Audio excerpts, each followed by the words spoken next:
So beside me is a car that we've had for about a month, and for the life of me, I can't figure out why it hasn't sold yet. Maybe you can tell me. Are they always so nice on the phone, and then when you get to the dealership, they literally treat you like So I need you guys to tell me, I've got a truck that we've not been able to sell, and I need you to tell me why. Yeah, local car dealerships tell me business isn't what it used to be, and one compared it being somewhat similar to what they experienced in 2008. 2 or 3 years ago, these same dealers were charging you thousands over sticker, slapping market adjustment fees on the window, and acting like you were lucky to buy a truck at all. Well, the wheel just turned, and it turned hard. Their lots are packed, their sales have hit rock bottom, and every day one of those trucks sits, it bleeds them money. So now they are dumping them for pennies on the dollar all over the country. I found 36 scenes of it happening right now, dealer by dealer. So how far has this really fallen, and which fire sale is the most desperate in all of America? Make sure you subscribe, because I started this channel for one reason, to share what dealerships and car makers don't want you to hear. With your support, I can keep making these videos. Now let's get into it. Here's what you have to understand before we start, because it is the engine behind every one of these 36 scenes. A dealer does not own most of the trucks on his lot. He borrows the money to stock them, and he pays interest every single day they sit, $30 to $40 a day per truck, bleeding out whether anybody test drives it or not. During the shortage, that did not matter, because trucks sold the day they arrived. Now the lots are full again, the buyers got priced out, and those trucks are sitting for months. So the same desperation that used to be yours, standing there being told to pay over sticker, is now theirs. Let's count down 36 dealers finding that out the hard way, and the number one fire sale on this list is the deepest collapse of them all. Number 36, a Ram dealer in upstate New York. Ram is owned by Stellantis, a company in real financial trouble, and it shows on this lot. He has new Ram 1500 trucks marked at 15% below sticker, with 0% financing and no payments for 3 months stacked on top. 2 years ago, the same dealer would not budge a dollar, and he had a waiting list to prove he did not have to. Now he is chasing you across the parking lot because the waiting list is gone and the interest bill is not. Number 35, a Ford dealer outside of San Antonio. His lot is stacked with F-150 trucks, and Ford is throwing 0% financing, 90 days with no payment, and cash toward your down payment just to move them. The best-selling truck in America, piled up so deep the rebates are climbing back to shortage-era desperation, just pointed the other direction. Number 34, a Chevrolet dealer in suburban Dallas. General Motors has been publicly bragging that it does not discount its trucks. Tell that to this guy, sitting on a row of Silverado 1500s with 0% for 60 months and every loyalty and conquest rebate he can legally stack. The company talks discipline in its earnings call. The dealer talks deals in the parking lot because he is the one paying the interest. Number 33, a GMC dealer outside of Phoenix. Same trucks as the Chevy, nicer trim, higher sticker, which means they sit even longer, which means he deals even harder. He will quietly knock thousands off a Sierra that's stickered like a luxury car, because the premium he was counting on is the exact thing keeping it from selling. Number 32, a Toyota dealer in the Tampa area. This is the one that tells you how strange things have gotten, because Toyota dealers never deal. But the newest Tundra got tangled in a big engine recall over metal debris left in the factory, and now even the Toyota lot has trucks sitting long enough that the sales manager will finally negotiate. When the untouchable brand starts dealing, the whole market is cracked. A Toyota lot with trucks gathering dust is something most buyers have never seen in their lives, and it is happening right now, in plain sight, on a lot in Florida. Number 31, a Nissan dealer in the Kansas City area. Nissan killed off the Titan entirely, so he is blowing out the last ones with nobody behind them to build more. Simple, honest, big V8 trucks going for a song, because a discontinued truck from a company fighting for its life is a clearance event whether he admits it or not. Number 30, a Ram dealer outside of Nashville. He has the discontinued Ram 1500 Classic, the old body they kept building on the side, stacked up and marked down to prices that look almost fake. A lot of proven work truck for very little money because the clock ran out on the design and he just needs them gone. Number 29, a Jeep dealer in suburban Atlanta. The Gladiator has been one of the slowest sellers in the country for a while, and his lot proves it. Enormous markdowns on a truck that is expensive, thirsty, and drops in value fast, because every day it sits is another day of interest he will never get back. Number 28, a Chevrolet dealer in the Sacramento area. He is dumping Colorado mid-sized trucks that launched into a mess of early recalls, and the discounts are here to win nervous buyers back. The deal is real. The reason behind it is real too, which is the whole story of this list in one lot. But that is just the mainstream gas trucks, the ordinary glut. The next batch is where it gets more desperate, because these are the heavy-duty diesels and the specialty trucks, the ones with enormous stickers, sitting on lots while the work market that was supposed to buy them quietly dried up. Number 27. A Ford dealer in rural Ohio. His Super Duty diesels, the F-250s and up, are stacked deep, $70,000 and $80,000 work trucks that used to sell themselves. Work demand cooled, and now he is dealing hard on trucks that never needed a discount before. Number 26. A Ram dealer outside of Oklahoma City. Same story with the 2500 Cummins diesels. A loyal following and a beautiful engine, sitting on a lot with a nervous parent company and a cooling market, marked down further every month they do not move. Number 25. A Chevrolet dealer in suburban Cincinnati. The Silverado HD had its own recall trouble, including a stalling problem, and now the heavy-duty discounts are helping move what is left. A working buyer can win here, but only after checking that the specific truck is clear of the open safety issues. Number 24. A GMC dealer outside of Boise. The Sierra HD, the upscale heavy-duty twin, priced higher, sitting longer, discounted harder. He is watching contractors walk past a $100,000 work truck, and everyone who walks past costs him another day of interest. Number 23. A Ram dealer in the Houston area. He has the discontinued Ram 1500 TRX, the wild supercharged monster, being cleared out because the party is over. Thrilling truck, brutal fuel bills, and a value that drops the second the novelty fades, marked down because a toy nobody is buying is just expensive inventory. Number 22. A Ford dealer outside of Salt Lake City. The F-150 Raptor, the high-dollar off-road halo truck, sitting longer than it used to as the market cools. When a dealer suddenly gets flexible on a Raptor, that flexibility is the first crack in a very big depreciation drop. Number 21. A GMC dealer in suburban Minneapolis. He has the AT4X off-road trim stacked up, luxury off-roaders that stickered like small houses. Buyers looked at the price, looked at the payment, and walked. So now he is quietly knocking huge money off just to clear the row. Number 20. A Toyota dealer in suburban Portland. Even the Tacoma, the mid-sized truck that never depreciates, is finally getting real discounts because the newest generation arrived with transmission and hybrid complaints that spooked buyers. A rare crack in the most bulletproof resale story in the business. Number 19. A Honda dealer in the Charlotte area. The Ridgeline, the sensible unibody truck the purists mock, sitting on his lot because it is unfashionable, marked down for exactly that reason. Quietly one of the more honest bargains in this entire video, hiding on a lot full of desperation. Now stop for a second, because everything so far has been trucks with a company behind them. The next group is worse. These are the orphans, the trucks tied to brands that are dying or already dead, being dumped not because the dealer is desperate for a sale, but because he is desperate to get a liability off his books before it is worth nothing at all. Number 18. An independent lot outside of Las Vegas. He took a bankrupt brand electric truck on trade, a machine from a startup that no longer exists, and now he cannot give it away because there is no warranty, no parts, and no company left to answer the phone. He priced it like a gamble because that is exactly what it is.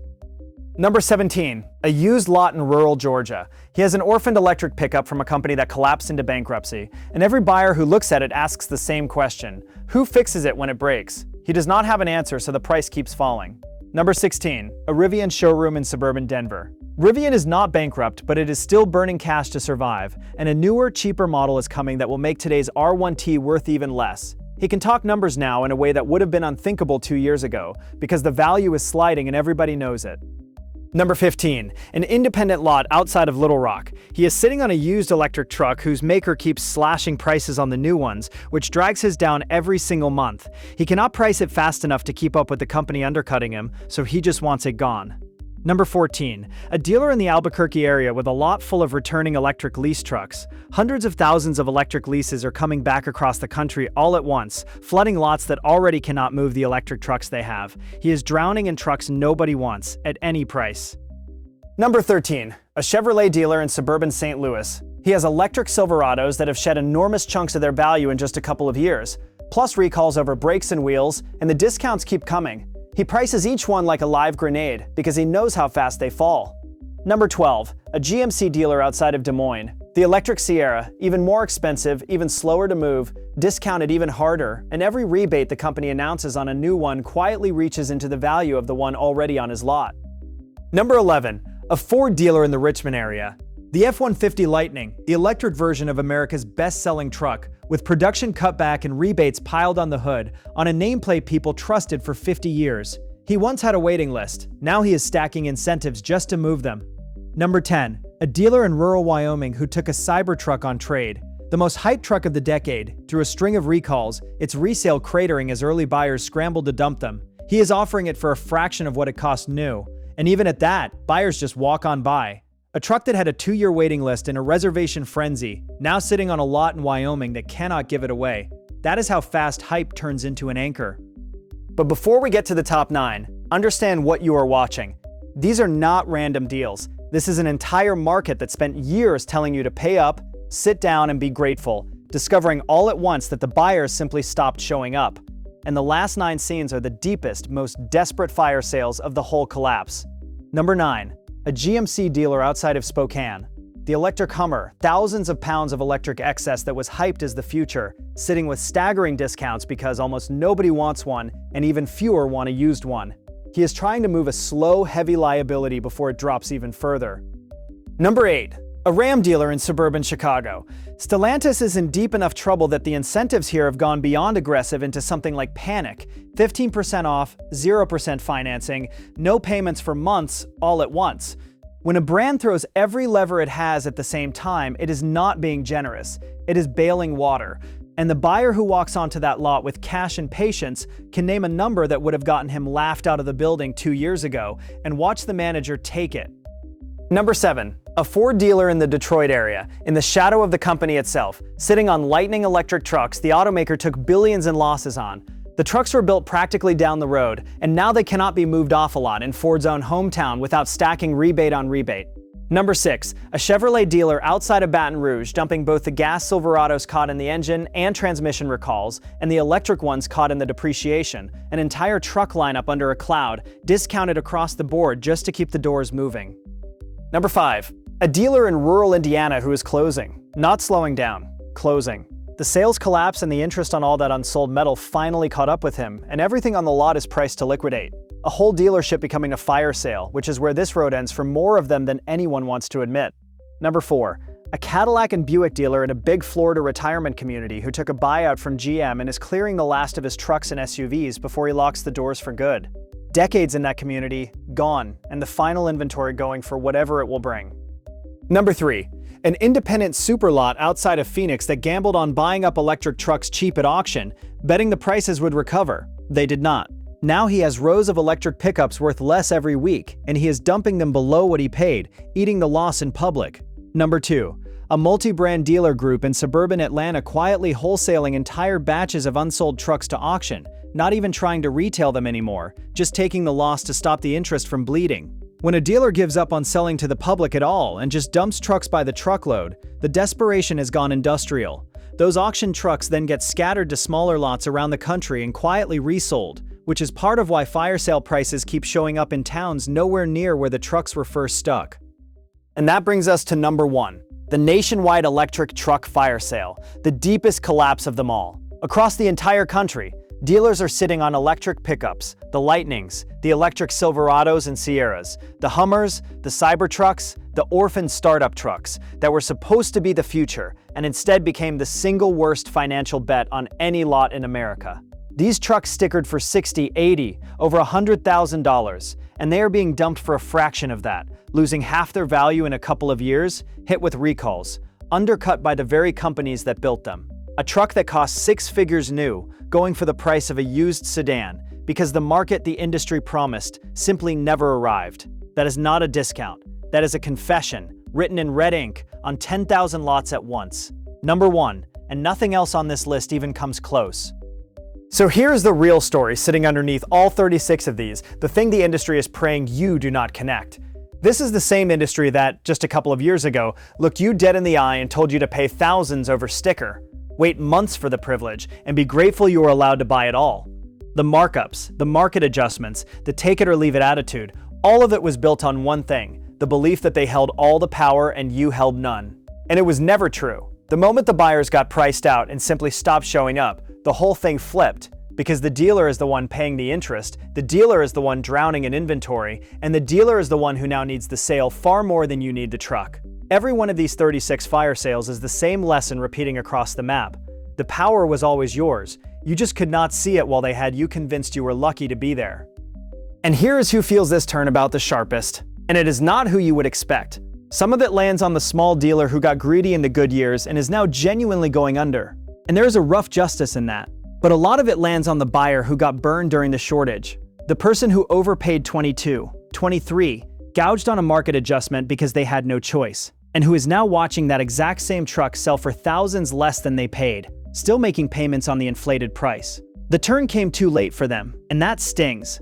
Picture the family that paid $9,000 over sticker for a truck in the shortage because they genuinely needed it, drove it home feeling robbed, and is now watching the identical truck advertised for thousands less than they still owe. Nobody hands them that money back. The market took its pound of flesh on the way up, and it is not returning it on the way down. That is the quiet unfairness buried under all these fire sales. The people who got caught on the wrong side of the wheel when it turned. But for everyone still standing on the sidelines, for the patient buyer who refused to overpay and waited the whole thing out, this is the moment. The exact dealers who treated you like a nuisance are now the ones who need you. The salesman who would not return your call in 22 is leaving you voicemails now. The leverage did not disappear. It just crossed the room, and it is sitting in your chair.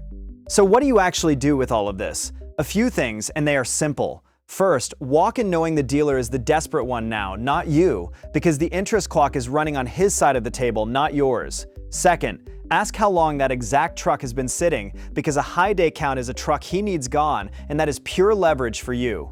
Third, be careful which fire sale you walk into, because a cheap proven gas truck is a genuine bargain, while a cheap electric truck losing value fast can still be a trap no matter how big the number off looks. Fourth, get pre-approved on your financing before you ever walk in, so the desperate 0% offer becomes a bonus you compare against instead of a rope they use to reel you in. And fifth, be willing to walk, out loud, because right now the one thing a drowning dealer cannot stand is watching a real buyer head for the exit.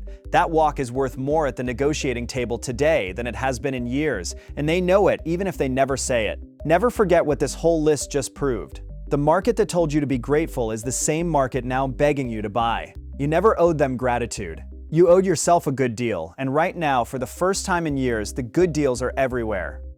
These lots are only going to get more crowded, and the fire sales are only going to get deeper as more of these trucks pile up and more of these dealers hit the wall. Subscribe, and I will keep showing you exactly where the trucks are being dumped for pennies, which of those deals is a real steal, and which is a trap wearing a bargain price before the wheel turns back the other way.